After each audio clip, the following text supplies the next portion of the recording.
Guys, welcome back to my channel Subrata official. বাবু কোথায় যাচ্ছি? বন্ধু বলো। রিসেপশন। একদম তো দেখি তোমার কেমন লাগছে? তোমার ভালো লাগছে না? আমাকে তো ভালো লাগছে না, এত গরমে মেকআপ বাদে কি মেয়েরা সুন্দর হতে পারে? একদমই না। হাই গাইস, তো তোমরা দেখতে পাচ্ছ কালকে আমি মেহেন্দি পরেছি আর আজকে হাতে মেহেন্দি উঠে গেছে। তো গাইস তোমরা দেখতে থাকো।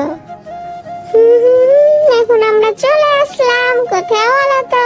তোমাদেরকে তো বললাম বন্ধু রিসেপশন আছে। তো এখানে এসে দেখছো প্রথমে আগে বরের সাথে আলাপ করে নিল। তো এখন এখানে এসে আমার বর কিন্তু ক্যামেরাম্যান হয়ে গেছে। ওরে বাবারে। তো এখন বন্ধু বলছে যে খুব গরম লাগছে, আমাকে জিজ্ঞেস করছে যে গরম লাগছে নাকি না। হ্যাঁ বলছি না না না গরম না, খুব ঠান্ডা লাগছে আমার। তো এখানে দেখো এখানে কিন্তু নতুন বউ কি করছে বলো তো? ওর নাকের নথটা খুলে গেছে, মানে নথটা ঠিক করতেই ও কিন্তু ব্যস্ত, আমাদেরকে দেখতেই পাইনি। মানে বুঝতে পারো মেয়েদের মানে কি বলবো। তো দেখো এখানে আমার বর এখন ছবি তুলে দিচ্ছে। আমি একটা ছবি তুলে দিতে বললে পারবো না এখন ছবি তুলতে। এখানে দেখো না সবাই আছে, সবাইকে ছবি তুলে দিচ্ছে কিন্তু।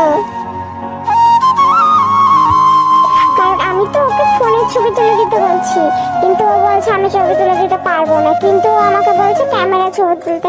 কিন্তু তোমরাই বলো এখন ক্যামেরার ছবিগুলোকে আমি তাড়াতাড়ি পাবো? আর আমি ছবি তোলার পর যদি আমি স্ট্যাটাস লাগাতে নাই পারি তাহলে আমাকে ছবি তুলতে ভালো লাগবে?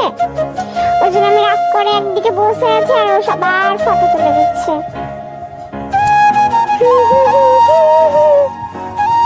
তো এখানে দেখতে পাচ্ছি কিনা বৌদির ছবি তুলে দিচ্ছে। বৌদির স্টাইলটা দেখো একটু। তো বন্ধুরা তোমরা দেখতে পাচ্ছ এখানে সবাই এখন ফ্যামিলি ফটো তুলবে, তাই সবাই একটু রেডি হয়ে নিচ্ছে, ঠিকঠাক হয়ে নিচ্ছে। তো আমার এই ভিডিওটা কেমন লাগলো সবাই একটু কমেন্ট করে বলো। আশা করি ক্লিপগুলো আমি অত ঠিকঠাক নিতে পারিনি।